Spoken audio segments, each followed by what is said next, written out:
Nuestro querido profesor Miklos Lukács me ha hecho llegar este interesante debate y para mí es un gusto colaborar con la difusión, así que sin más que agregar, deseo que corroboren cada uno por su lado cuáles son los puntos más fuertes que tiene la argumentación tanto del espacio conservador como del espacio liberal, para luego dejar en los comentarios cuál ha sido para ustedes la forma más contundente de llevar adelante las ideas. Sin más que agregar, muchísimas gracias a todos por su tiempo.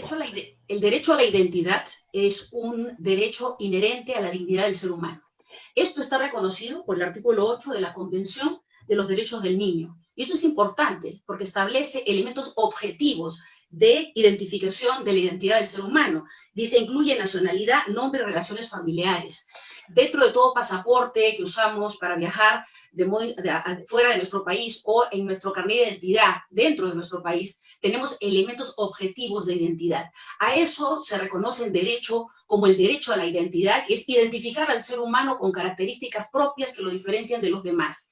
Esto tiene que ser necesariamente objetivo, no puede estar sujeto a la autopercepción del ser humano respecto a lo que es, sino a cómo es confrontado dentro de su espectro real los elementos que lo distinguen como tal. En esa virtud, el hablar de identidad de género como derecho es entrar al terreno de la manipulación de las ideas y de ir directamente en contra de lo que es la explicación del justnaturalismo o del derecho natural, del cual emerge la condición del ser humano, que por su condición de dignidad le otorga el derecho a una identidad y a ser reconocible como tal en el seno social. Esto no lo podemos manipular jueces, fiscales, abogados, ni siquiera los miembros de una sociedad, sino que es algo que es concomitante al reconocimiento de la moral pública universal. Esto no lo decimos nosotros, abogados en Perú o en Chile, ¿no? Sino que esto lo reconoce la moral universal. ¿Qué es la moral universal? Sino la incorporación a la estructura legislativa, constitucional de los pueblos, la percepción general, pública, mundial, de lo que es valores y principios incorporables como tales a la legislación. Esto que ha significado el sustento de los tratados internacionales de derechos humanos, ahora se pretende cambiar con ideologías como la que sustenta una supuesta identidad de género, que definitivamente no tiene sustento en la realidad y que más bien colisiona con lo que es la objetividad de la legislación y del reconocimiento oficial de la identidad de las personas. Tengo todavía 42 segundos, 41 segundos. Bueno, solamente para decirles que es en el ánimo de construir legitimidad y validez de los actos públicos es que se debe propugnar a la objetividad del reconocimiento de la identidad de las personas. Bueno, yo voy a complementar lo que ha dicho la doctora Mejía sobre el justnaturalismo y la necesidad de partir de hechos objetivos. Hay una distinción básica al momento en que nosotros entramos al término, al concepto de ideología de género o género aislado. Nosotros tenemos que hacer una diferenciación entre lo que es el sexo y el género. El sexo está asociado a la biología, el género está asociado a la ideología. ¿Y por qué digo esto? Porque sexo hace referencia, por características biológicas, desde la ciencia, desde la biología, la anatomía, la genética, la fisiología, la neurología, a las características sexuales primarias y secundarias del ser humano. Características primarias que son el aparato reproductor, pero también los órganos sexuales, que son objetivos, existen. Y también las características secundarias que se refieren, por ejemplo, a los vellos o todas aquellas características, musculatura asociadas a este desarrollo sexual biológico objetivo.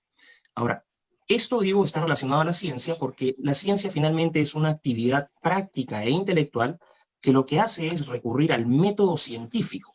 Ojo, aquí no hay espacio para las interpretaciones, hay un método científico que es este conjunto de instrucciones que nos permiten en situaciones controladas llegar a resultados y conclusiones exactamente iguales en diferentes entornos. Por ejemplo, si uno hierve agua a 100 grados Celsius a nivel del mar, siempre a nivel del mar a 100 grados Celsius esa agua va a hervir. Por lo tanto, es un conocimiento al cual uno llega de manera objetiva y comprobable.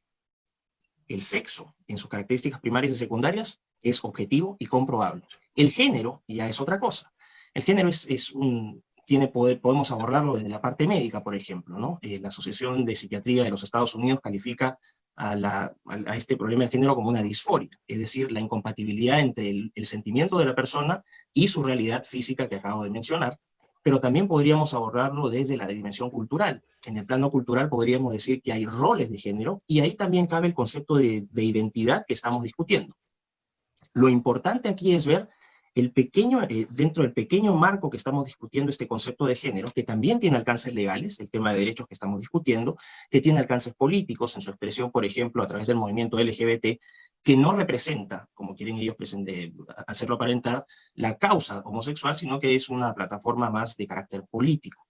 Por lo tanto, tenemos desde el lado del sexo biológico y desde el lado del género ideológico, características que son objetivas versus subjetivas, características fácticas versus mentiras o percepciones, características materiales versus dimensiones inmateriales. Y tenemos que nosotros abordar la parte objetiva y física, que creo es lo importante. Muchas gracias, Joel. Muchas gracias a todas las personas que me están escuchando, que nos están escuchando, y Estudiantes por la Libertad por organizar este coloquio que yo creo que es algo extremadamente valioso. No veo que el reloj se mueva, Joel. Sí, no, todavía. Ya, te doy el conteo. Arrancas en 3, 2, 1. Ya, a ver, entonces vamos a empezar. Quiero realmente agradecer la iniciativa de este evento. Realmente para mí me llena es algo que me alegra mucho poder compartir un panel con profesionales excelentes como la doctora Verbal, la doctora Mejía y el doctor Lucas. Realmente muy contento de estar acá con ustedes. La iniciativa que yo creo, digamos, el objetivo que yo creo que tenemos que lograr nosotros es que tenemos que hacer un esfuerzo por resolver la pregunta central del evento, que es la siguiente: ¿existe tal cosa como una ideología de género? Y para que nosotros podamos resolver esta pregunta, tenemos que definir los términos. ¿Qué es ideología? ¿Qué es género? Y luego hacer un esfuerzo por definir. Por eso yo quiero empezar definiendo ideología. Cuando nosotros hablamos de ideología, nos referimos a un conjunto organizado y sistemático de ideas. Pero no es un conjunto sistemático y organizado de ideas cualquiera, sino que una ideología se caracteriza por la creencia de que uno puede aplicar una serie de principios básicos y sobre la base de la aplicación de esa serie de principios básicos puede más o menos modelar el mundo. Entonces la ideología es ideología porque es un sistema cerrado de ideas. La ideología es cerrada, no está abierta necesariamente que a través de la evidencia, a través de la investigación, a través de la falsificación del conocimiento, se vaya probando o desprobando determinadas cosas. Por eso, cuando yo hablo de liberalismo, yo considero que el liberalismo no es una ideología, sino que el liberalismo es la anti-ideología. Entonces, eso es ideología, un conjunto cerrado, autocontenido de ideas que buscan explicar el mundo. Género, ¿qué cosa es? Muy sencillo, cuando hablamos de género estamos hablando, creo yo, de aspectos culturales, no determinados físicamente, que de alguna manera guardan un aspecto como la sexualidad humana. Entonces, la pregunta es, ¿existe tal cosa como una ideología de género? Es decir, existen personas que creen que son los factores culturales añadidos a la sexualidad humana, aquellos que pueden de alguna manera ayudarnos a explicar o a modelar el mundo. Y la respuesta es que yo creo que no. La respuesta es que si bien existen ideologías que tienen un componente de género o que utilizan el género ideológicamente, el marxismo, desde Marx y Engels hasta las feministas de cuarta ola del día de hoy, hablan de género y hablan de sexo y lo incorporan a la ideología marxista. El género existe como componente de una ideología, pero cuando personas como, por ejemplo, mi amigo Agustín Laje y su coautor Nicolás Márquez hablan de ideología de género, están ellos exagerando, porque no existe tal cosa como una doctrina, una ideología que en función del género quiere explicarte todo. Cuando uno habla con los marxistas, con los llamados neomarxistas, ellos te hablan del concepto de la interseccionalidad. Es decir, ellos dicen, yo incorporo algunas ideas vinculadas al sexo o al género en mi visión, pero también los marxistas incorporan temas de raza, incorporan temas de clase social, incorporan temas de capitalismo, con otro bagaje marxista. Entonces, cuando se habla de ideología de género, se está exagerando. Y yo creo que eso es lo central. Negar la existencia de la ideología de género es parte de la ideología y de quienes están promoviendo su negación. Y es porque resulta muy curioso cómo es que se ha logrado montar todo un fenómeno de negacionismo de lo que es la ideología de género, que forma parte del plan de imposición del nuevo orden mundial desde que apareció el globalismo como herramienta estratégica económica para ir aplanando el camino para que se pueda desencadenar el feminismo radical, el generismo, que yo he llamado la ideología de género el generismo, que uno puede verlo claramente en el desarrollo del trabajo de los organismos internacionales. Yo seguí un curso sobre enfoque de género pues en el año 84, cuando AID estaba inmersa dentro del desarrollo de los conceptos de igualdad entre el hombre y la mujer. Usted puede entrar a la jurisprudencia de la Corte Interamericana de Derechos Humanos de los 80, de los 90, y todavía encontraba el enfoque de género como un enfoque de igualdad entre hombres y mujeres. ¿Cuándo viene a cambiar todo esto? Cuando hay un insumo en que se planifica el uso del enfoque de género para supuestamente incorporar poblaciones vulnerables o desplazadas o no incorporadas dentro de la legislación, y donde entran los grupos LGTB, pero que además es utilizado como una herramienta política de generación de conflictos sociales. Ya se acabó el pleito entre izquierdas y derechas, ahora los quieren reactivar, ¿no? De izquierdas y derechas, ricos y pobres. Entonces había que crear el pleito entre hombres y mujeres e incorporar en la escena de guerra a los grupos LGTB. De otro lado, a los cristianos, que en este momento son los apestados del debate, ¿no? Que cuando salen con una posición, que son moralistas, fundamentalistas, ortodoxas, chiitas. Pero el tema es que esto está generado profesamente para que nosotros perdamos el tiempo en debates sobre si esto existe o no. Y cuando en realidad nos estamos pasando una aplanadora de dominación política, económica, social, cultural y religiosa, porque esto es un proyecto político-religioso. Y mucha gente me dice, ¿cómo religioso? Es que es religioso, porque dentro de los ismos, o sea, las ideologías que se han impuesto, se ha impuesto el anticristianismo. Si uno revisa el feminismo radical, el generismo y todos los ismos que nos han venido aplicando hasta el globalismo, tiene un perfil eminentemente anticristiano que desencadena en el terrorismo religioso que estamos viviendo en todo el mundo. En este momento, con la quema de iglesias, objetos sagrados y el asesinato en masa de cristianos dentro de sus propios templos. Entonces estamos viendo acá que nos están imponiendo un proyecto político religioso y que quienes en este momento con una muy buena intención, como puede estar nuestros amigos los Lucas, ¿no? La misma doctora Valeria, están en el perfil de defender cosas que ellos creen, pero que en el fondo están profundamente confundidos con el hecho de que están siendo utilizados con fines no santos, que es precisamente imponer un esquema político, económico, social y cultural que está dominando nuestros pueblos y que incluso está legitimando una pandemia, ¿no es cierto?, que en este momento está matando seres humanos mientras nosotros discutimos si el género existe. Entonces, estamos pasando por una situación en que tenemos que decirnos la verdad.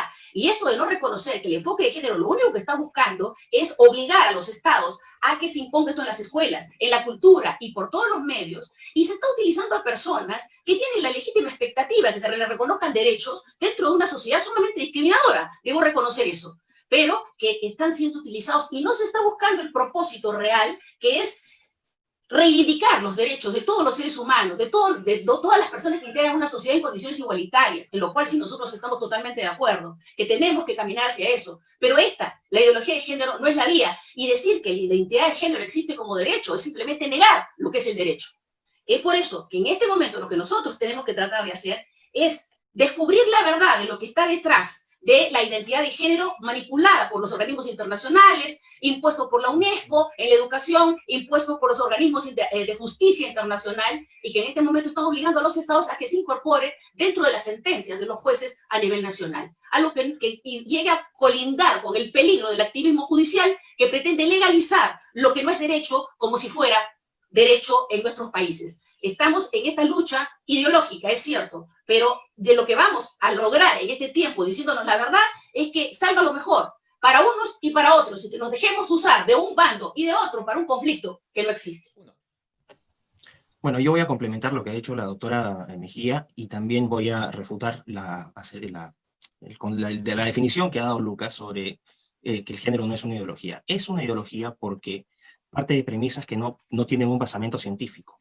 El género se sustenta en términos súper sencillos en lo que la gente siente que es, para no irnos en tantas definiciones complejas. Lo que yo siento que soy, esa es la verdad. Pero resulta que lo que uno siente no es ni objetivo, no es fáctico, tampoco es material, es simplemente una percepción de esa realidad, es una autopercepción. Por lo tanto, cuando uno hace afirmaciones tan fuertes como decir yo soy lo que siento ser, desligado del componente físico, objetivo, material, que nace de la ciencia, que son las características sexuales primarias y secundarias, que son autoevidentes y que no necesitas un doctor, un experto que te explique que lo que ves no es lo que ves. Entonces ahí estamos entrando en un problema de interpretaciones y por lo tanto un conjunto de ideas y principios que dan supuestos, que dan origen a ciertas teorías. Así que sí es una ideología de género. Con respecto a lo que la doctora Mejía señalaba, el nuevo orden mundial. El nuevo orden mundial no es otra cosa que la interpretación que tiene la gente, una intuición de que algo está ocurriendo. Finalmente, a lo que aluden es a la concentración y verticalización del poder político y económico. Es decir, esa es la acepción del nuevo orden mundial, para no darle, o para que no se caiga en estos espacios donde supuestamente hay conspiraciones y que esto que el otro. Eso es un hecho. Las desigualdades económicas se han incrementado, las desigualdades políticas se han incrementado, la movilidad de las personas en este periodo de pandemia se ha limitado. Entonces, no es incorrecto decir que hay una concentración y verticalización del poder político y económico, y algunas personas mencionan el concepto del nuevo orden mundial.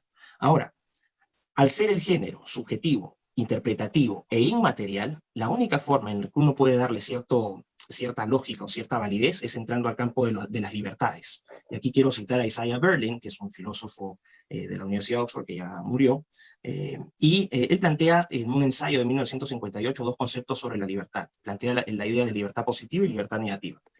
La libertad negativa es aquella libertad pasiva, que está libre de obstáculos o limitaciones. Esto quiere decir, en términos sencillos, yo no soy esclavo de nadie. Y a partir de esta libertad negativa surgen los derechos universales, independientemente de nuestra raza, de nuestro sexo, de nuestra identidad sexual, de nuestra identidad, de nuestras autopercepciones, de nuestras religiones o política. Aquí estamos hablando de vida, libertad y propiedad. ¿Ok? Y esto lo defienden libertarios, liberales, conservadores.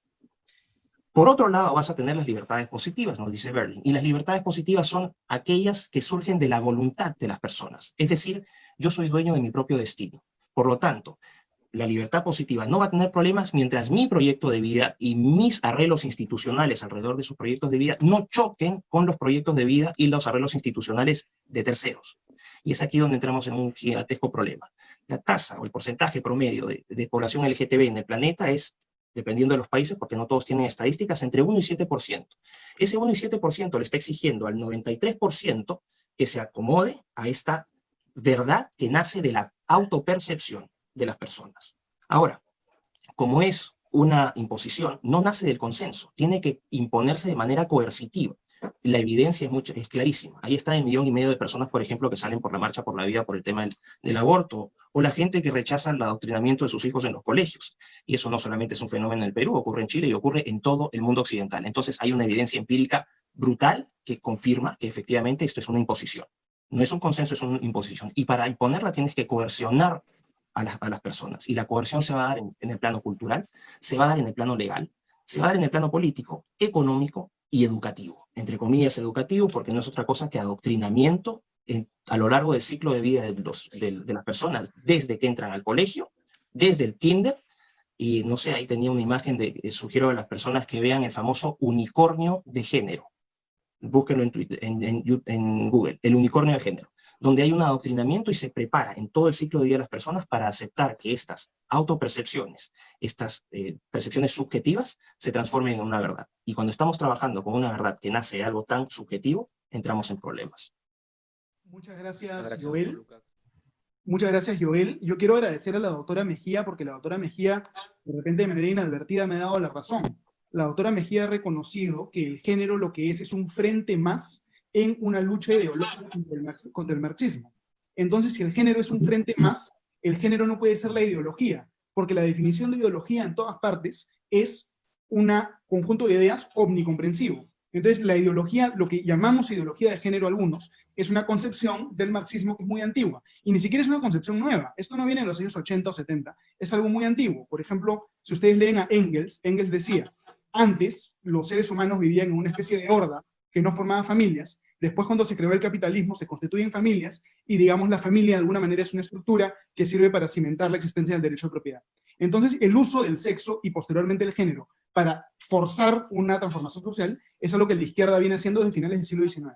Esto no es nuevo. Si ustedes leen el famoso libro de Ludwig von Mises, El socialismo, hay un capítulo del libro que trata sobre esto. Entonces, realmente llevamos más de 100 años discutiendo esto. Y acá lo importante es que no existe tal cosa como ideología de género, porque el género no es el centro a partir del cual se interpreta toda la realidad, ni siquiera para las personas más radicales defensoras del género, ¿no? Yo creo que es importante que nos demos cuenta que la realidad es compleja. Si bien existe evidentemente una definición física, biológica del sexo, también hay elementos culturales que determinan la forma en la que entendemos la sexualidad. Y siempre ha sido así. Y personas transgénero ha habido en toda la historia a lo largo de los siglos, en todo el mundo. Y tenemos que reconocer eso y tenemos que respetar eso, ¿no? El liberalismo se basa en defender, digamos, la integridad de las personas, la vida de las personas, la propiedad de las personas, y no hacer revoluciones de arriba hacia abajo. Entonces, todo liberal, como estoy seguro Valentina y también yo, va a estar en contra de imponer revoluciones de arriba hacia abajo. Las revoluciones no se hacen con guillotinas, digamos, por eso yo siempre voy a estar en contra de un intento de transformar la sociedad a través de la acción del Estado a la mala, a la bruta, sino que las revoluciones siempre se hacen de abajo hacia arriba, ¿no es cierto? Creo que acá hay mucho menos debate de lo que se piensa. En realidad podemos nosotros encontrar puntos de consenso. Habiendo dicho esto, ahora quiero plantear algunas preguntas que son preguntas importantes, ¿no? Cuando se habla de la ideología de género, y del movimiento Ni Una Menos, de la educación de los hijos, se discute mucho de si debe educarse o no a los niños en los colegios con relación a estos temas. Y yo creo que una función esencial de la educación es respetar a todos los niños, a todas las personas que pasan, es enseñar a todos los niños a respetar a las demás personas de la comunidad, a respetar a sus ciudadanos. Y es un hecho que en el Perú existen personas transgénero. Puede ser que no nos guste, puede ser que nos parezca que es algo que algunos piensen que es falso, nos moleste, que no nos guste, pero el hecho es que personas transgénero existen. Y estas personas a menudo están en una situación en la cual su integridad personal, su bienestar físico está en riesgo. En el Perú hay mucha gente que siempre dice, ah, mira, hay personas transgénero, vamos a golpear a estas personas. Entonces la pregunta que yo hago a todos los ponentes es, ¿piensan ustedes que debe educarse, que en los colegios debe enseñarse al respeto, a la dignidad y a la integridad física de la comunidad transgénero y de la comunidad LGBT? Yo pienso definitivamente que sí, ¿no? Como un liberal. Entonces yo quiero plantear esa pregunta que me parece relevante. Otro tema que es importante que nosotros discutamos es, también es muy importante, digamos, que nosotros tengamos en cuenta que efectivamente los padres tienen el derecho a educar a los hijos y que por lo tanto no debe imponerse una visión a los niños en los colegios de que la lógica de las personas está determinada por si es hombre, o si es mujer, o si es trans, o si es cis, etc. Digamos, los seres humanos pensamos como seres humanos independientemente de estas categorías. Entonces tenemos que hacerle la guerra al marxismo siempre, incluyendo a los componentes sexuales y de género del marxismo. Eso de todas maneras. Luego, ¿qué debemos pensar los liberales acerca del matrimonio? ¿Un liberal debe estar a favor del matrimonio homosexual o en contra del matrimonio homosexual? ¿Tenemos que defender solo el matrimonio entre hombre y mujer? Y lo que yo creo que los liberales tenemos que defender es un matrimonio libre. Es decir, ¿por qué el Estado va a venir a determinar el contenido del matrimonio diciendo que es contenido A, contenido B, contenido C, cuando en realidad las personas a través de su libre autonomía pueden determinar el contenido de su matrimonio, pueden generar derechos hereditarios? Entonces lo que hay que hacer es sacar al Estado fuera del matrimonio para que de manera privada pueda haber un matrimonio homosexual o heterosexual con el contenido que sea. Muchas gracias. Bueno, quisiera responder varios puntos. Primero que nada, la doctora Mejía señaló que la identidad de género, supongo que se refiere a las personas trans, no es una realidad objetiva. La transexualidad es una realidad objetiva. Incluso, como creo que ella misma mencionó, o el doctor Lucas parece que mencionó, en realidad está catalogada como una condición psiquiátrica, cosa que yo no comparto, pero es una realidad objetiva en la psiquiatría, es una realidad objetiva en términos sociales. ¿Existen las personas trans? O sea, ¿no existen las personas trans? ¿Cómo no es una realidad objetiva? Eso no entiendo. Segundo, aquí este punto deriva de una confusión. Las personas trans no es que se sientan que cambian de sexo, esa es una falacia de hombre de paja, digamos. Las personas trans no dicen que cambian de sexo, esto es muy importante que el público lo entienda. Las personas trans lo que hacen es expresar una identidad de género que es disruptiva con lo que culturalmente se espera, con la identidad de género que culturalmente se espera que ellas expresen, que esas personas expresen. Se espera que un hombre biológico, una persona que nació con sexo biológico, exprese una identidad masculina y que por supuesto sea trans. También, digamos, seguramente la doctora Mejía considerará que es parte de la ideología de género la homosexualidad. O sea, que un hombre, por ejemplo, sienta atracción por los hombres, o las mujeres por las mujeres. ¿Acaso no existen los gays, no existen las lesbianas, no son una realidad objetiva?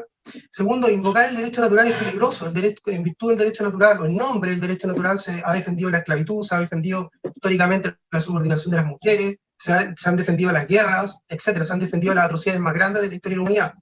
Ella misma, digamos, en la época de Santo Tomás de Aquino, como el gran paradigma filosófico del derecho natural, no podría haber ejercido la profesión de abogada, gracias al movimiento feminista y gracias al movimiento feminista inspirado en principios liberales, como los principios basados en la libertad individual, etcétera, en la autonomía contractual, el acceso a la propiedad, en el acceso a la educación, etcétera. Ella pudo en algún momento de la historia llegar a ser abogada y llegar tan lejos como ha llegado, pero no gracias precisamente al derecho natural que ella defiende. Esto es muy importante entenderlo.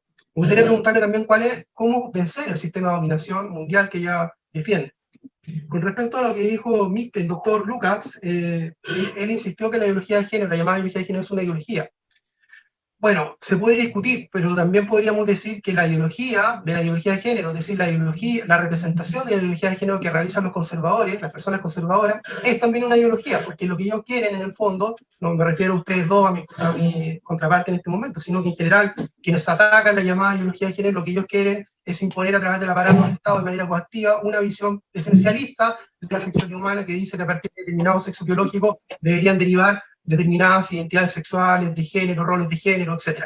Es decir, ¿hay una ideología de género en el mundo conservador? Evidentemente que sí, digamos, y que además se funda, digamos, en la imposición coactiva del Estado. En cambio, la ideología de género, entre comillas, que ellos atacan, no es más, digamos, que las libertades individuales, las libertades sexuales en favor, por ejemplo, de las minorías sexuales y de las mujeres, digamos, para poder desarrollar su propio proyecto de vida, en este caso, en materia sexual, familiar, etc. Otra cosa importante es que invocar la ciencia natural, creo que acá ambas contrapartes confunden lo que es la ciencia natural con el derecho natural. La ciencia natural no puede ser un fundamento para defender la dignidad humana. La ciencia natural ha sido utilizada históricamente precisamente para atacar la dignidad humana. Por ejemplo, digamos, un médico en el siglo XIX que decía que los esclavos negros que huían de las plantaciones, digamos, padecían una enfermedad psiquiátrica, porque era antinatural, digamos, huir cuando ellos, por naturaleza, biológica, incluso por naturaleza biológica, estaban condenados o estaban determinados a ser esclavos, tenían que ser esclavos, debían ser esclavos. Es peligroso invocar la ciencia natural para hablar de dignidad humana. Y finalmente, con respecto al concepto de libertad de Isaiah Berlin, creo que hay una confusión conceptual. La libertad que defiende, la identidad de género es una libertad negativa, es una libertad a construir un propio proyecto de vida sin coacción estatal. No es una libertad positiva. La libertad positiva de la que habla Berlin no es el concepto que describió el doctor Lucas, sino que se refiere, digamos, a una acción del Estado para poder garantizar un proyecto de vida materialmente. Las personas trans en general no piden eso, lo que las personas trans piden es el derecho a la identidad de género, que no consiste en primer lugar en bienes materiales, sino que consiste en el derecho a cambiar, modificar, por ejemplo, los documentos de identidad, como ya existe en Chile a través de una ley de identidad de género dictada hace 2 años atrás. Eso sería, muchas gracias. Bueno, muchísimas gracias por este tiempo, porque me va a permitir responder varias cosas, ¿no? En primer lugar, yo voy a hacer este quiebre, que este es un hombre de paja, hacer esta distinción entre que esto es una lucha de izquierdas y derechas. Esto es absurdo. No se trata de derechas e izquierdas. Y es ahí donde caemos en la trampa de los promotores de la ideología de género en hacer estas pugnas entre marxistas y liberales. Esto es falaz. El objetivo de la ideología de género no es, o lo que busca la ideología de género, que es un conjunto de disforias, en este caso la disforia de género. Lo que se busca finalmente es la redefinición, ese es el objetivo de todo, la redefinición y reconfiguración del ser humano. Por lo tanto, no vamos a encontrar solamente a transgéneros, porque, bueno, hay ciertas contradicciones también con los transgéneros. Cuando ellos dicen que mi identidad no define mi sexo, o sea, mi identidad no está definida por mi sexo biológico, pero por lo tanto, al mismo tiempo están diciendo, pero nací con el sexo equivocado, adoptan primero una posición inmaterial y después una posición material. Si el sexo no define su identidad, ¿por qué tienen tanto problema con su sexo biológico? Contradicción fundamental. Segundo punto, dicen que no existen grandes diferencias entre hombres y mujeres, en términos, vamos a decir, biológicos, porque yo me puedo identificar finalmente con lo que yo me sienta cómodo. Y resulta que estereotipar entre hombres y mujeres, o sea, si nosotros aplicamos esta categoría binaria, hombres y mujeres, lo que estamos haciendo es estereotipar la diversidad de géneros. Pero resulta que uno cuando ve el esfuerzo que hacen mujeres trans y hombres trans por parecerse a hombres y mujeres, o sea, un hombre trans que busca parecerse a una mujer y una mujer que busca parecerse a un hombre y que adoptan los mismos, o sea, lo que hay es una caracterización. Por lo tanto, ahí hay otra contradicción fundamental. Y una tercera sería, si yo tengo la libertad de percibirme en base a mi sexo como lo que quiera, ¿no? La cantidad de géneros disponibles, que al final potencialmente podrían ser 7.7 billones de géneros, porque es una interpretación absolutamente personal, y vamos viendo que van apareciendo diferentes categorías. ¿Por qué no puedo aplicar yo esa misma autopercepción a otras categorías? A la categoría de raza, a la categoría de edad, a la categoría de especie, a la categoría de capacidades. Y oh, qué curioso, miren lo que vamos a encontrar, que sí, efectivamente, también existen esas interpretaciones o autopercepciones en base a estas categorías. Y todos comparten el mismo prefijo trans. Transgénero, transraza, transespecie, transcapaz, transedad. La pregunta entonces es, yo voy a percibirme, y nadie, porque estoy partiendo de exactamente los mismos supuestos. Desechemos la biología, olvidémonos de la parte científica, olvidémonos de lo material, en lo que yo me percibo. Si yo le digo a la gente que me está viendo que soy una mujer negra de 68 años, ¿qué van a pensar? Estoy aplicando exactamente el mismo principio, subjetivo, interpretativo e inmaterial. No basado en biología, porque si me sacan una muestra de mi piel, van a encontrar que mis melanocitos casi son mucho menores en comparación con las personas que viven, por ejemplo, en países cálidos del África subsahariana. ¿Cómo me pueden explicar entonces si yo les quiero, o sea, les hago ver, yo en realidad soy una mujer negra de 62 años? Ahí está. Esas son las contradicciones entre la ideología y la realidad, que es autoevidente. Segundo, se quiere hacer otro hombre de paja diciendo que quienes rechazan la ideología de género son personas conservadoras. Y nuevamente lo relaciono con la cuestión de esta falsa dicotomía marxismo-liberalismo. No es ni un tema de marxismo ni liberalismo, eso es irrelevante. Lo relevante es la redefinición y reconfiguración del ser humano, no solamente a través de la categoría de transgénero, sino de las otras trans que acabo de mencionar. No solamente son conservadores, hay liberales, hay libertarios, y en gran medida creciente, a medida que se van educando, van entendiendo que esto no es un tema de ideologías políticas. Ahí también quiero refutar lo que decía Lucas, que no es una ideología. Sí es una ideología, porque no pertenece al ámbito necesariamente de lo político. Lo político es una dimensión de aquello, pero una ideología te abarca otras dimensiones, una dimensión médica, una dimensión filosófica, y dentro de la filosofía vas a tener una dimensión epistemológica, ontológica, axiológica, es decir, valoraciones morales, valoraciones estéticas. Vas a tener métodos para llegar al conocimiento que determinen si esta cuestión de género es una ideología o es una ciencia. Hacemos alusión a la ciencia, y lo que a mí me recuerda el género, estos estudios, esta ciencia de género, es exactamente el mismo caso de la eugenesia, de los estudios de la eugenesia que se iniciaron a fines del siglo XIX, que agarraron una gran fortaleza a inicios del siglo XX, ¿no? Donde científicamente se estudiaban las capacidades, ¿no? Cómo se relacionaban los intelectos de las personas, la superioridad de las razas, y que terminaron por nacer de este error, por nacer de una ficción, y por eso es tan peligroso cuando uno confunde ideología con ciencia, que terminó con 6 millones de judíos muertos en Auschwitz, sitio que he tenido la oportunidad de visitar, y yo sugeriría que no se hagan alusiones tan sencillas a los judíos, a los esclavos, porque esos dramas son completamente diferentes en escala y en dolor y en desgracia a lo que están viviendo los cómodos transgéneros en el siglo XXI.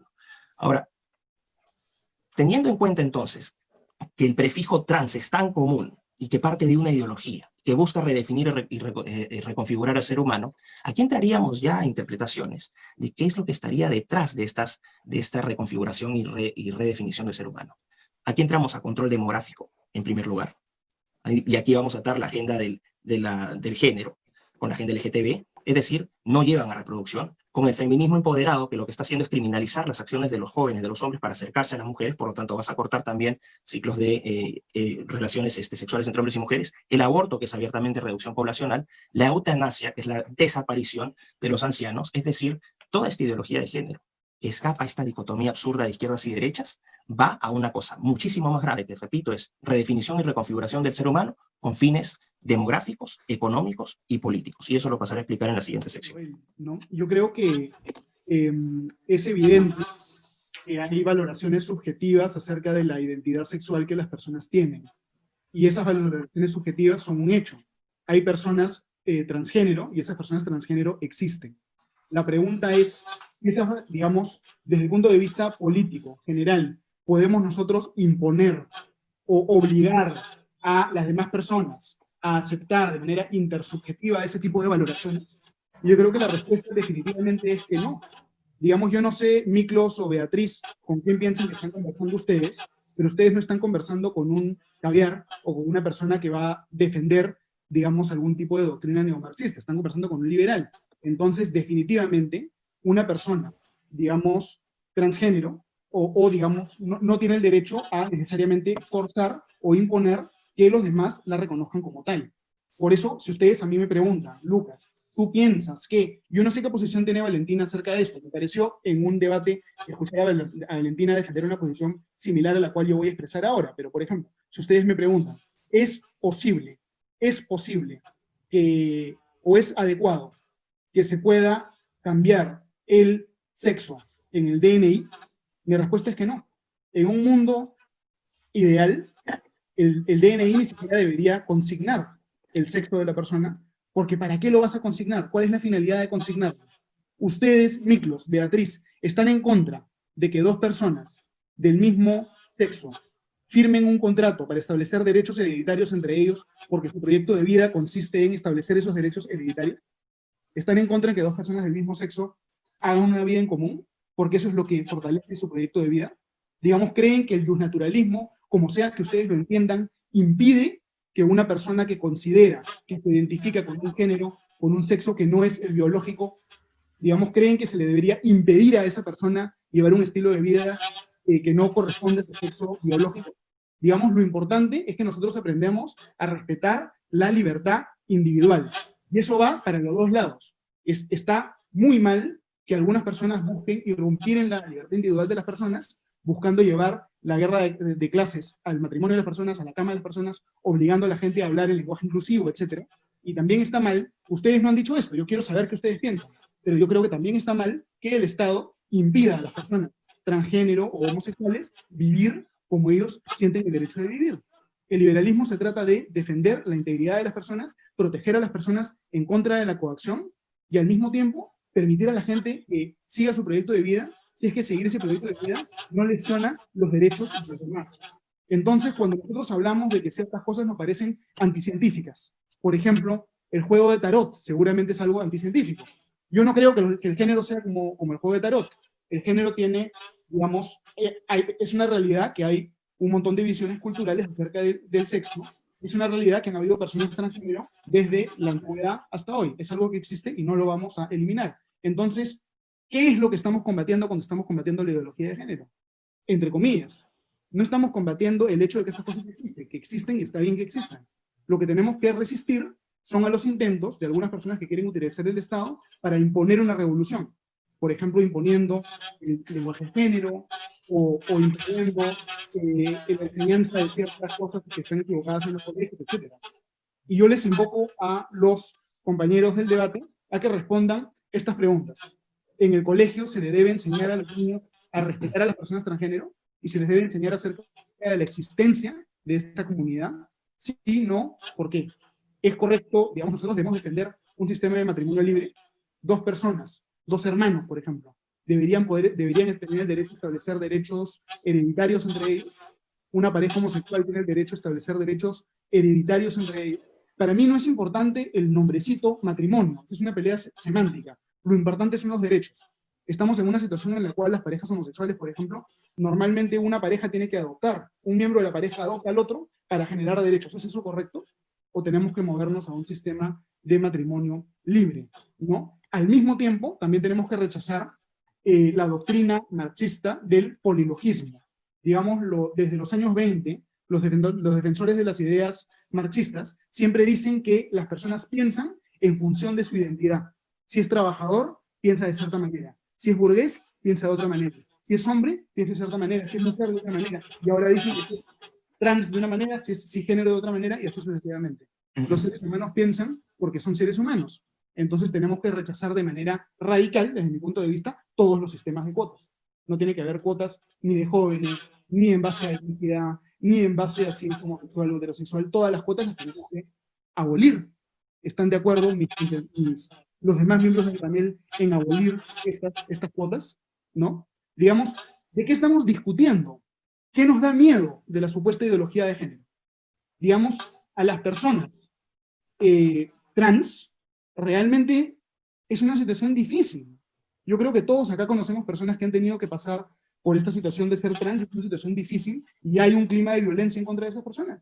Y un Estado democrático tiene que garantizar la seguridad, la integridad, la vida de estas personas, y tiene que educar a la gente en el respeto de los derechos humanos, que eso está en la Constitución, además. Entonces, yo les pido que bajemos el nivel del debate y me respondan estas preguntas, ¿no? Otro tema que es importante es el tema de la discriminación. Yo creo que nosotros no tenemos derecho, ningún individuo tiene derecho a obligar a los demás a actuar de una manera determinada o de otra manera determinada o de coaccionar sus preferencias. Entonces yo creo que hay un deber de respetar a todos los seres humanos, pero no necesariamente un deber de participar en valores que no son los propios, ¿no? Y luego ampliaríamos este tema. Muchas gracias. Bueno, quiero responder varios puntos del doctor Lucas. Creo que el doctor Lucas no entiende todavía lo que significa la transexualidad. Él insiste, erradamente a mi juicio, que las personas trans o las personas transgénero sienten que cambian de sexo, ficticiamente según él. No es así, le digo al tiro, no es así. Las personas trans no creen que cambien de sexo, las personas trans simplemente expresan una identidad de género que no se corresponde con los patrones culturales, con lo que la sociedad exige que debería cumplir. Rompen, digamos, disruptivamente con la expectativa, digamos, social, cultural, precisamente de género, con el orden de género que conservador, digamos, que se le trata de imponer. Si nace hombre, debería sentirse hombre, debería expresarse como hombre, debería ser masculino. Las personas transgénero rompen con ese patrón cultural. Eso significa ser trans. Algunas personas trans quieren llegar a realizarse cambios corporales, pero la transexualidad en sí misma no consiste en cambios corporales, o no consiste, digamos, per se en cambios corporales. No todas las personas transgénero se realizan cambios corporales y no todas llegan, digamos, al grado de realizarse, por ejemplo, una cirugía de reconstrucción genital, por ejemplo, o terapias de reemplazo hormonal. Segundo, digamos, él también hizo una pregunta, que yo se la voy a responder directamente. Él dice, si existe la libertad de autopercibirse de acuerdo a un género o una identidad de género, ¿por qué no va a existir la libertad de autopercibirse con otras categorías? Por supuesto que existe esa libertad. ¿O usted quiere, digamos, negar a las personas que se autoperciban como si quieren autopercibir? Por supuesto. El doctor Lucas probablemente se autopercibe como conservador. Yo estuve mirando unos videos en donde él enseña lo que es el conservadurismo. Yo no estoy de acuerdo con el conservadurismo, yo soy liberal clásica, pero sin embargo, yo le reconozco el derecho a él que se autoperciba como conservador. Pese a que yo creo que el conservadurismo es una doctrina, digamos, en muchos aspectos equivocada, en muchos aspectos, digamos, errada y en muchos aspectos liberticida, sobre todo en materia de moral sexual.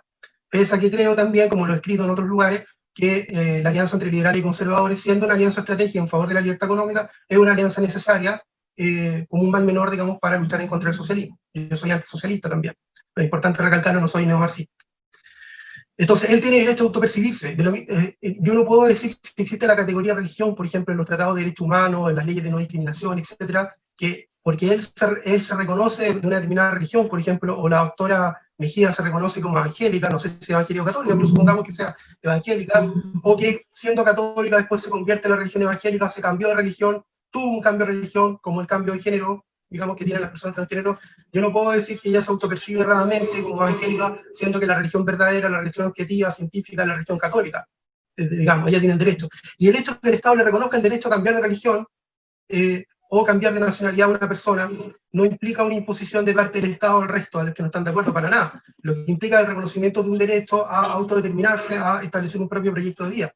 La imposición sería, ocurriría, cuando se negara el derecho a cambiar de religión, cambiar de identidad de género, cambiar de nacionalidad, etc. O incluso reconocer la pertenencia, por ejemplo, a un determinado grupo étnico, que no necesariamente la pertenencia a un grupo étnico deriva de la posesión de una determinada raza biológica, o de una determinada caracterización biológica, fenotípica. Digamos. Entonces esa respuesta no es muy difícil de responder. Lo otro, digamos, es que también sacó a colación la comparación entre las personas trans con personas transespecie y personas transedad. Esa comparación no admite, pues, sinceramente, un análisis serio.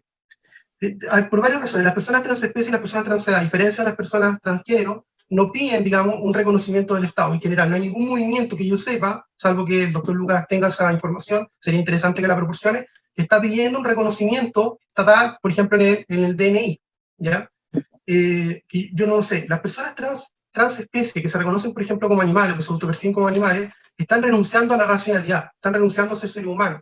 Ergo, digamos, al mismo tiempo que están reconociéndose como transespecie, se están reconociendo como no humanas, por lo tanto, digamos, no pueden ellos mismos decir que tienen otra identidad. En cambio, las personas transgénero son personas humanas racionales y se siguen reconociendo como personas racionales y humanas. Las personas transedad, digamos, tampoco, digamos, están insistiendo, digamos, solicitando un cambio legal, y además que eso obviamente afectaría, digamos, todos los sistemas de prescripción legal. En cambio, la transgeneridad o el cambio de género, el DNI, no tiene ninguna afectación, no produce ningún daño en contra del DC. Generalmente se han dado algunos argumentos al respecto, pero son fácilmente rebatibles. Sino que simplemente, digamos, es una decisión que afecta, lo que afecta, el daño, digamos, que realmente producen las personas transgénero es contra un orden cósmico de carácter sexual que tienen las personas conservadoras y que tratan de imponer a través del aparato del Estado. Esa es la verdad, digamos. Ellos hablan de imposición, generalmente a partir de lo que llaman ideología de género, pero la verdadera imposición es la verdadera ideología de género, que es la ideología conservadora, esencialista, que dice que si una persona nace hombre, necesariamente tiene que sentirse hombre, tiene que ser heterosexual, si nace mujer, digamos, no puede ser lesbiana, no, tiene que ser femenina, etcétera, etcétera. Esa es la imposición que se trata de imponer. Cuando critican el adoctrinamiento, simplemente porque se trata de enseñar en las escuelas que existen diversidades sexuales, así como existen distintas razas, distintas etnias, distintas nacionalidades, etcétera, existe una diversidad humana. Lo que en el fondo quieren, digamos, lo que en el fondo están reclamando es que están perdiendo la batalla, están perdiendo una hegemonía que tuvieron durante siglos en contra de la diversidad sexual, a partir de la cual, digamos, las identidades sexuales fueron históricamente violentadas, perseguidas, patologizadas, etc. También el doctor Lucas señaló, digamos, que las personas trans no son perseguidas, si no me equivoco. las personas trans son constantemente violadas, golpeadas, son personas que son tratadas como Caín, digamos, en el contexto de Latinoamérica sobre todo, que todavía responde a un continente bastante conservador. Entonces, las ideas que ellos proclaman, a pesar de que yo no quiero decir con esto que ellos son partidarios, que ellos están llamando a golpear a personas transgénero, obviamente yo no estoy diciendo eso, pero las ideas que ellos, en nombre de esas ideas, de las ideas que ellos defienden, se han cometido, digamos, las más grandes atrocidades en contra de minorías a lo largo de la humanidad. Por lo demás, los derechos de las minorías son derechos individuales, son derechos liberales, digamos. Como decía John Stuart Mill y bueno, el mismo Isaiah Berlin, Friedrich Hayek, etcétera, defendía la libertad individual. No importa, digamos, que las personas homosexuales sean pocas, como también insinuó el doctor Lucas. Lo que importa es que son seres humanos y que como individuos tienen un derecho a libertad, derecho a tener la identidad de género o la orientación sexual que estimen conveniente. Si yo quisiera centrar nuestro conversatorio en lo que es materia del conversatorio, que es si este tema de la identidad de género es derecho o es ideología. Y para esto nos tenemos que remitir al historial de la doctrina internacional de derechos humanos que sustentan precisamente los tratados de derechos humanos y cuáles son los principios y valores que están inmanentes en estos tratados donde ya se han establecido los derechos, todos los derechos humanos reconocibles y que bajo el supuesto de desarrollo de estos derechos es que se pretende incorporar la figura de la identidad de género, el derecho al aborto libre, el matrimonio homosexual, la adopción de niños por homosexuales y toda esta agenda que es parte de la imposición del nuevo orden mundial. Y yo no tengo miedo de declararlo porque quienes lo están imponiendo lo dicen, ¿no? Esto no es la teoría de la conspiración, esto es una realidad que estamos viviendo en el mundo y sentirse avergonzado, que me critiquen, a mí no me preocupa, que me critiquen por decir la verdad. El resultado de lo que digo es muchos años de investigación sobre el tema. Entonces, respecto a este punto en concreto, ¿no? Es evidente que la ideología de género fue fabricada y han utilizado los partidos de izquierda en diferentes países para meterlo en la agenda nacional. ONGs contratadas para este efecto, que son las que impulsan la ideología de género en todos los sectores. Y no es que la ideología de género no tenga estructura, está transversalizando todos los sectores de gestión nacional de los aparatos del Estado en nuestros países, en América y el mundo. Entonces no podemos negar una realidad simplemente porque estamos defendiendo una posición. Es bien interesante ver cómo es que el derecho explica que los parámetros de la Constitución y las leyes es el orden y la moral pública. La moral pública, cuando hablamos de la moral pública, ¿de qué cosa estamos hablando? De la moral del doctor Lucas, de la doctora Mejía, de la doctora Valeria, ¿no? Del doctor Gassi. No, estamos hablando de la moral universal, el compartimento de principios y valores de la mayor parte de ciudades del mundo. Y esto ha sido incorporado en los tratados de derechos humanos. Y es importantísimo rescatar, por ejemplo, una sentencia de la Corte Interamericana de Derechos Humanos, en el caso Velázquez Rodríguez versus Honduras, que en 1988 dice lo siguiente: no cabe admitir que el poder pueda ejercerse sin límite alguno, o que el Estado pueda valerse de cualquier procedimiento para alcanzar sus objetivos, sin sujeción al derecho o a la moral. Muy importante. Ese es el párrafo 154. Y en el párrafo 158, miren lo que dice. Se refiere a la práctica de desapariciones, ¿no? Dice, la práctica de desapariciones, además de violar directamente numerosas disposiciones de la Convención como las señaladas, significa una ruptura radical de este tratado, se refiere a la Convención Americana de Derechos Humanos, en cuanto implica el craso abandono de los valores que emanan de la dignidad humana y de los principios que más profundamente fundamentan el sistema interamericano de derechos humanos y la misma convención. A esto me refiero yo cuando estamos hablando entonces de identidad de género y de cualquier otro punto de la agenda del nuevo orden mundial, que es quebrar esta escala de valores, estos principios que son los que sustentan los verdaderos derechos humanos reconocidos en todos los tratados que ya conocemos. Entonces, cuando hablamos de identidad, el derecho a la identidad existe, pues claro que existe como tal. Y el único instrumento normativo internacional que lo reconoce es la Convención de los Derechos del Niño, se lo voy a frasear, artículo 8. Los Estados partes se comprometen a respetar el derecho del niño a preservar su identidad, incluidos la nacionalidad, el nombre y las relaciones familiares. Es bien importante, son los elementos objetivos de la identidad. No habla de identidad de género, porque la identidad es el conjunto de elementos objetivos con los cuales se puede diferenciar a una persona en el contexto social. Y tan importante como esto es que la huella digital de la persona vaya en ese documento de identidad, porque no hay otra huella digital igual a la suya. En este concepto de identidad, que está directamente ligado al concepto y al derecho a la dignidad del ser humano, al reconocimiento de la dignidad del ser humano, con lo cual hay una dicotomía, ¿no? de si es una invención, la dignidad humana es una invención jurídica o es un elemento inherente a la dignidad del ser humano, desde que nacen con dignidad. Y aquí nos dividimos, pues claramente, los que estamos a favor de defender el naturalismo, el derecho que emana del ser humano por su condición de ser digno, y los otros que creen que pueden elucubrar cualquier tipo de ideas para poder otorgar derechos inexistentes sobre la base de un ser que puede mutar de acuerdo al antojo del intelecto humano. Y eso no puede ser, porque el derecho natural es tan elemental como el ser humano que nace. Cuando nace, nace con esos derechos y también nace con deberes. Y de ahí nace su derecho a la identidad. No podemos entonces nosotros tratar de especular respecto a la idea de crear otro tipo de identidades, no solamente de género. Y cuando hablo de identidad de género no hablo de personas transexuales, hablo de gente que se puede sentir una manzana o una margarita, ¿no es cierto? Y si yo, por ejemplo, yo estaba haciendo la broma de declararme una palomita para no pagar impuestos, a ver qué me va a decir el Estado si me declaro que soy palomita. El tema está que no podemos sujetar a postulaciones subjetivas la identificación de un ser humano, que corresponde a lo que es objetivo como medio de identificación de todas las personas, no solamente en el contexto nacional, sino universal. Muy bien, dentro de esa perspectiva tenemos que aceptar que la identidad de género no tiene sustento de derecho, ni nacional ni internacional, sino que es una postulación ideológica y que tiene como finalidad manipular los procesos legislativos de las naciones y pervertir la concepción de lo que es la identidad del ser humano, algo que no se puede permitir. Y eso no tiene nada que ver con respetar los derechos de las personas que puedan percibirse de una manera distinta a lo que son en realidad. Y voy a contestar la pregunta de Lucas Gersi en el sentido de que sí creo que se le tiene que enseñar respeto a los niños en la escuela hacia todas las personas sin distinción.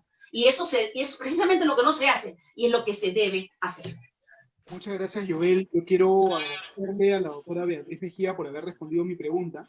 Yo creo que es clarísimo que tenemos que enseñar en las escuelas y en la casa, más en la casa que en las escuelas, porque como han mencionado en el chat, es la familia la principal responsable de la educación y no el Estado, más en la casa que en las escuelas, el respeto a todas las personas. Y eso significa que la existencia de una comunidad transgénero, la existencia del género como un concepto, no solamente no una elucubración, sino como un concepto real, es algo que se tiene que enseñar y algo que se tiene que discutir, y por eso es muy valioso que estamos en este conversatorio discutiendo y debatiendo todos nosotros esta tarde, ¿no? Es muy importante hacer eso.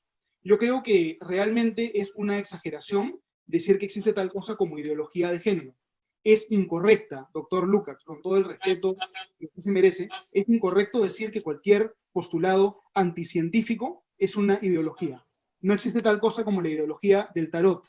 No hay tal cosa como la ideología de las guaringas. La gente que va a las guaringas, ahí en Piura, ¿no es cierto? Los chamanes no son ideólogos, porque la definición de ideología que usted nos ha proporcionado no es una definición correcta. Ideología es un concepto, un conjunto de ideas que buscan, a través de la aplicación de principios básicos, explicar o modelar prácticamente todo el mundo. Y si nosotros estudiamos lo que dicen las personas de izquierda que defienden el género, encontramos que esa visión del mundo no se basa única ni principalmente en el género. En todo caso, es un frente de batalla en un conflicto ideológico más grande, más amplio. Entonces lo que tenemos que tener es honestidad intelectual. ¿Por qué? Porque se ha construido un movimiento político, una línea de opinión. Mi amigo, yo lo conozco desde hace muchos años, discrepamos en muchas cosas, pero eventualmente estamos de acuerdo en muchas otras cosas.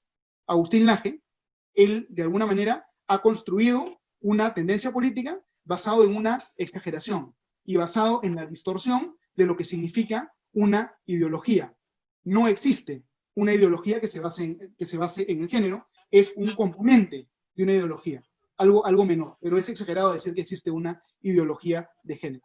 Y acá lo central es que tenemos que construir una cultura en la cual nosotros respetemos de manera irrestricta los derechos de las personas. Y cuando digo derechos me refiero a blindar a esas personas de la coacción y permitir a las personas desarrollar su proyecto de vida en paz. Y esos son los derechos que nosotros tenemos que proteger. Garantizar la vida, garantizar la propiedad, garantizar la capacidad de tomar decisiones sobre la propiedad, incluyendo herencia libre, incluyendo disponer libremente del patrimonio a través de figuras que podemos llamarles matrimonio o no. Eso es lo importante. Entonces yo nuevamente le pregunto al doctor Miklos Lucas y a la doctora Beatriz Mejía si están a favor o en contra de permitir esto. No les hablo ni siquiera de matrimonio homosexual o de matrimonio igualitario, sino les pregunto, ¿están de acuerdo que personas del mismo sexo establezcan una unión civil para tener derechos hereditarios? o inclusive una pareja heterosexual puede construir su matrimonio como un contrato? ¿Creen en el matrimonio libre o creen en un matrimonio numerus clausus, como el que está contenido en el Código Civil? ¿Cuál es la finalidad de restringir la libertad de esa manera?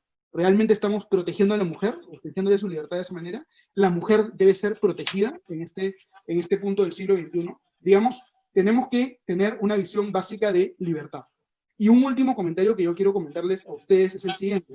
Me preocupa mucho el método basado en el iusnaturalismo, porque diferentes personas a lo largo de la historia, observando la naturaleza, han llegado a conclusiones distintas, a veces antidemocráticas, ¿no? Lucas, se consignó por error 4 minutos en el cronómetro. Tienes un minuto más porque este bloque consta de 5 minutos para cada panelista, por favor.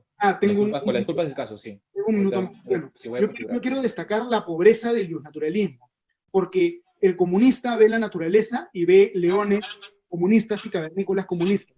El liberal ve la naturaleza y ve leones capitalistas y cavernícolas capitalistas. Digamos, uno en la naturaleza puede encontrar lo que quiere encontrar. Entonces, no podemos construir un orden intersubjetivo o fundamentar un orden intersubjetivo acerca de una visión o una opinión que tengamos de la naturaleza.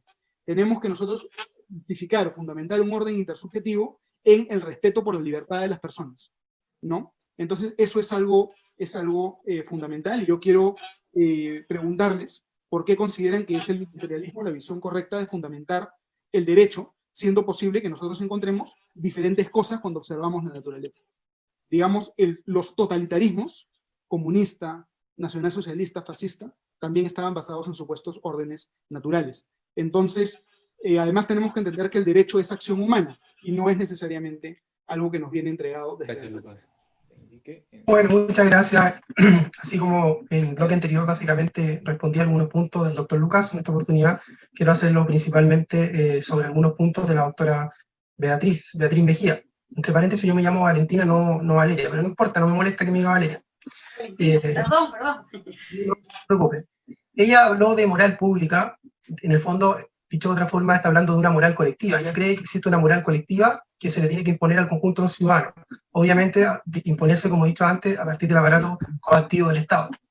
Ella dio a entender que existe una moral pública que ha sido producto de un consenso universal. La verdad que es peligroso hablar de una moral pública a partir de consensos universales, porque como ya dije antes, en una época fue un consenso, digamos, el derecho a esclavizar, el derecho de algunos, digamos, de los blancos a esclavizar a personas de raza negra, y también, digamos, hasta el siglo XIX era un consenso universal, era parte de la moral pública, ¿cierto?, que las mujeres, por ejemplo, no podían acceder a la universidad. Como dije antes, la doctora Mejía en el siglo XIX no habría podido acceder a la universidad precisamente a partir de los mismos argumentos que ella está defendiendo en este momento: derecho natural, moral pública, etc. Ella también fluctúa o oscila, digamos, entre derecho natural y derecho positivo. Dice que lo importante es defender el derecho natural, pero también defiende el derecho positivo. El punto, digamos, que defiende el derecho positivo, que a ella le gustaría que tuviese, que fuese hegemónico, que tuviese una mayor vigencia, una mayor presencia, etc. Y lo otro que quiero decir es que el derecho a libertad de género, libertad de género, sí es un derecho que se funda en la dignidad, porque se funda en la consideración de que las personas son fines, como decía Kant, y no meros medios. Tienen que ser reconocidas como fines en sí mismos y no como meros medios. Tienen derecho a perseguir su proyecto de vida. Y la autopercepción que las personas trans tienen es una autopercepción, reitero, que no se le impone a nadie. Ustedes me pueden tratar como quieran, yo no me voy a molestar para nada, estoy acostumbrada. He recibido cosas peores, también he sido golpeada, no de una manera grave, pero en una oportunidad fui golpeada, he sido funada, también en Chile decimos funada, han habido protestas porque yo defiendo un liberalismo, digamos, y al mismo feminista, y partidario, digamos, de las diversidades sexuales, de las disidencias sexuales, etc. Y sin embargo, digamos, igual sigo adelante con mi identidad, etc. Yo lo que no entiendo es por qué la doctora Mejía dice que hay que reconocer ciertas identidades y no otras identidades. Dice, por ejemplo, la identidad, y además da el argumento que esas identidades que hay que reconocer serían identidades biológicas, no identidades subjetivas, que ese argumento lo viene diciendo desde el principio. Sin embargo, reitero, las identidades que ella busca reconocer, por ejemplo, la identidad religiosa, identidades culturales, valores morales colectivos, moral pública, etcétera, que apuntan a reconocer tipos de identidades, por ejemplo, las personas heterosexuales en contra de las personas homosexuales. Esas identidades no son biológicas necesariamente, no se fundan en la biología, en la ciencia natural, sino que son también identidades subjetivas, digamos, de la misma manera que lo son las identidades sexuales, como la identidad de género o la orientación sexual. De hecho, la misma orientación sexual heterosexual es tan subjetiva como la orientación sexual homosexual. Ninguna se funda necesariamente en la biología. Ahora, eso no quiere decir que no existan condicionamientos biológicos para tener una determinada orientación sexual o identidad de género. Es un punto que se ha discutido a nivel científico, no está totalmente comprobado, pero digámoslo así, al final del día las personas tienen que decidir por sí mismas cuál es la identidad sexual, orientación sexual, identidad de género, identidad religiosa, identidad nacional que quieren expresar. ¿Por qué las personas tienen derecho a cambiar de nacionalidad, cambiar de religión, cambiar de identidad étnica, cambiarse de casa, etcétera, hacer muchas otras cosas y no tienen derecho a expresar una identidad de género, digamos? Bueno, yo la verdad, lo último que quería decir es que quería referirme, digamos, a ese constructo que es lo que ya ciertos sectores, ciertos autores llaman ideología de género. Generalmente, bueno, ahí por ejemplo me están diciendo Timoteo 2:12, acá hay una gran confusión, yo no sé si estoy discutiendo contra argumentos versus argumentos religiosos, versus argumentos de derecho natural, de derecho positivo, de derecho internacional. La verdad que yo estoy discutiendo en mi caso, y eso es lo que quería decir para finalizar, desde el liberalismo, desde los principios de libertad individual, desde el derecho de las personas, de todas las personas, a buscar su propio destino, siempre y cuando no afecten obviamente el mismo derecho de los demás. Yo sí soy partidario de que el Estado reconozca el derecho a cambiar el DNI, porque si el DNI tiene la categoría sexo, la categoría género, una categoría de carácter sexual, las personas tienen el derecho a autodeterminarse frente al Estado, tienen derecho a que el Estado les reconozca la identidad que ellos quieran reconocer, como la nacionalidad, etcétera, y el Estado imponerla. Por supuesto, me gustaría más que el Estado, digamos, no estableciera en el DNI esa categoría, pero si la establece, que las personas se autodefinan. Gracias, doctora Verbal. Yo quisiera, en esta parte final, reenfocar el tema de la vigencia de lo que es el concepto de identidad, que está sujeto a un debate que creo que no es propiamente de derecho, sino de orden sociológico y a las propias razones que ha explicado la doctora Valentina, pero que no está directamente ligado con lo que es materia de los tratados de derechos humanos. Nosotros no estamos hablando de una moral nuestra, sino estamos hablando de la moral que está subyaciendo en los tratados internacionales de derechos humanos. Y en ese sentido, Lucas Gersi pregunta y cuestiona el tema del naturalismo. Sin embargo, el naturalismo es el que sustenta los tratados de derechos humanos, todos, desde la Declaración Universal de Derechos Humanos hasta el más reciente, es el Pacto Internacional de Derechos Civiles y Políticos, y otros más que son sucedáneos, pero los, digamos, matrices que recogen los derechos fundamentales de la persona humana son profundamente inspirados en el naturalismo, al punto que el artículo 23 del Pacto Internacional de Derechos Civiles y Políticos, el 16 de la Declaración Universal de Derechos Humanos y el 17 de la Convención Americana de Derechos Humanos dicen lo mismo. Se reconoce el derecho del hombre y de la mujer a contraer matrimonio y a fundar una familia si tienen edad para ello, o sea, si han alcanzado la edad núbil, dice uno de los tratados. Entonces, estos son conceptos morales. Estos son conceptos morales que la sociedad universal ha aprobado. Esa es la moral universal. Y así en una serie de temas. El derecho a la libertad de expresión, el derecho a la libertad de reunión, el derecho a las garantías judiciales, ¿no? al debido proceso y al concepto de justicia. No solamente un proceso que siga los procedimientos de ley, sino también que tenga como objetivo alcanzar justicia. Y una serie de derechos que están ligados directamente con el concepto de la dignidad del ser humano. Entonces, estos valores y principios, que son la estructura fundamental de la moral universal, no es una creación nuestra, ni del doctor Lucas ni yo nos hemos inventado esto, sino que esto está ya dentro de los tratados internacionales de derechos humanos. Y cuando nosotros venimos a hablar de que se pretende quebrar esto, es justamente lo que colisiona con lo que los propios tratados establecen. El artículo 30 de la Declaración Universal de Derechos Humanos, el artículo 5 del Pacto Internacional de Derechos Civiles y Políticos dice exactamente lo mismo. O sea que nada en esta declaración podrá interpretarse en el sentido de que confiere derecho alguno al Estado, a un grupo, a una persona para emprender y desarrollar actividades o realizar actos tendientes a la supresión de los derechos y libertades proclamados en esta declaración o a distorsionarlos, como dice el artículo 5 del Pacto Internacional de Derechos Civiles y Políticos. No estamos hablando que hay prohibiciones expresas de pretender, bajo la idea de que no se han aprobado determinados derechos, aprobar normas que supuestamente impliquen reconocimiento de derechos humanos, pero que vayan en contra de los derechos humanos ya reconocidos. Esto no lo permite. El derecho internacional de derechos humanos no lo permite. Entonces, ¿qué estamos nosotros tratando de esclarecer acá? Que la identidad de género colisiona con lo que es el concepto de la identidad jurídica a nivel internacional, que es eminentemente objetiva. Y en esto no hay ninguna posición religiosa, no ni siquiera moral, sino es eminentemente jurídica. La identidad es objetiva y no se puede ver Vigracia por razones X de los que son muy atendibles, lo que expresa la doctora Valentina es absolutamente atendible. La preocupación de la no discriminación también, como lo ha explicado Lucas García. El tema está que no es la vía, o sea, del hecho de crear toda una filosofía de ideología de género para poder incorporarlo dentro de la legislación, tal cosa no se puede hacer, porque colisionaría con lo que es el concepto de identidad ya aprobado por los tratados internacionales de derechos humanos. Nota a pie de página. Le respondo a Lucas Gersi respecto a lo que es si los homosexuales pueden modificar la legislación para tener derechos hereditarios. Solamente hay que modificar la ley de sucesiones, la legislación de sucesiones, Código Civil, para que cualquier persona le pueda heredar a quien mejor le parezca, cosa que pasa en otros países. Entonces no hay ningún problema respecto a eso. Es algo que tiene que ver más que con el derecho de familia, con el derecho de sucesiones. Es derecho contractual y derecho civil. Pero no tiene nada que ver con el derecho de familia, que justamente iría a colisionar con los derechos o los conceptos que están implícitos en el derecho al matrimonio y a la familia que reconocen los tratados internacionales. Ok, gracias. Te quería pedir un favor. Quiero que subas la página web que mandé al correo de Joel, porque ahí con eso voy a responder al cuestionamiento de Lucas, que insiste en definir erróneamente ideología. La ideología es un conjunto de ideas, principios, que dan sustento a basamentos teóricos o a bases teóricas que no necesariamente tienen una relación con condiciones de carácter epistémico. Por lo tanto, Lucas, no se trata solamente de reducirlo a, y es falso que una ideología te intente explicar todo el universo.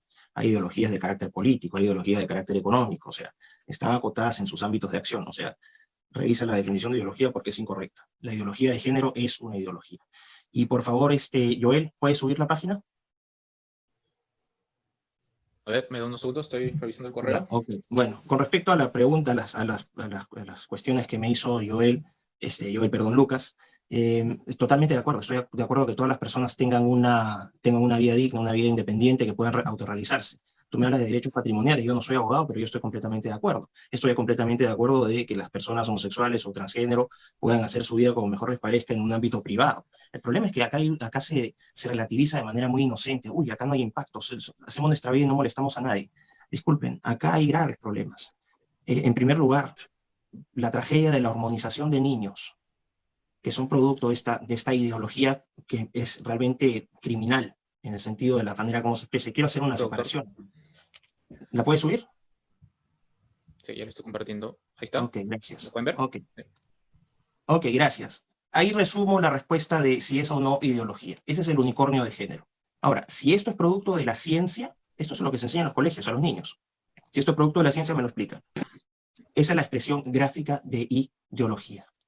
Listo, eso nomás quería. Gracias. Pueden buscar el unicornio de género, súper científico. Bueno, con respecto a que la gente tenga derechos, por supuesto que tenga derechos, que se realice, pero no son solamente efectos que esto no produce efectos. Claro que produce efectos. Hormonización de niños, por ejemplo. Los famosos crímenes de odio a los que se señalan, un montón de esos crímenes de odio, ¿no? Son producidos entre homosexuales o entre transgéneros, y también por cuestiones, por acciones criminales, pero las estadísticas no son muy precisas en ese sentido. O sea, vamos a decir, entregarle toda la carga a estos asesinatos sin considerar las causas es muy peligroso. Muchas de esas causas o muchos de esos asesinatos o violaciones o abusos son dentro de miembros de la misma comunidad.